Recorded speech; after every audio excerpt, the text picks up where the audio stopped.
I've built a candle on my nail and lit it on fire, and here's how I did it. Welcome to part 3 of How Did I Do That Autumn Nail Edition. This is the one you've all been waiting for, so let's dive right in. I used my favorite vanilla milk from Le Mini Macaron, which turned out to be the perfect candle color. I swear, this shade is so versatile. And then I used some sculpting gel to build up the cylindrical candle shape, already giving it a bit of that melted look. For the dripping candle effect, I drew some squiggly lines onto a silicone mat with my Daily Charm Stay Put jewelry gel, which was perfect for this. I cured them and then attached them to the nail using some top coat. This technique was especially helpful for the bits that stick out way below the nail, because you wouldn't want to just put the gel directly onto your skin. And then I just built up the layers of wax strips without covering too much of the candle, trying to get that perfect balance of melty, drippy goodness without overdoing it. In the comments of that video, people did ask if this was AI, which left me both flattered but also kind of insulted. In a way, it's weird times that we're living in, but rest assured, this was all crafted by hand by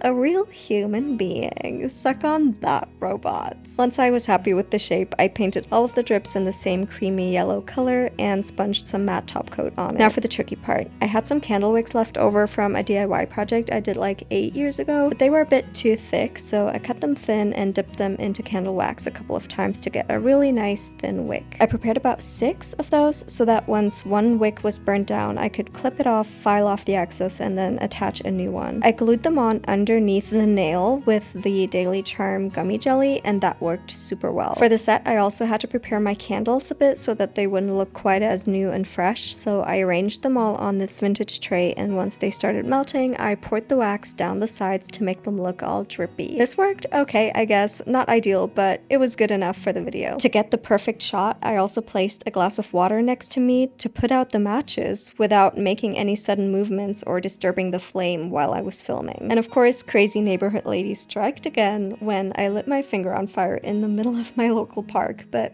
what can you do? I wanted that shot, and oh how gorgeous it turned out. Anyway, that's how I built a functional candle on my nail. Next up is the 3D pumpkin, so stay tuned for that.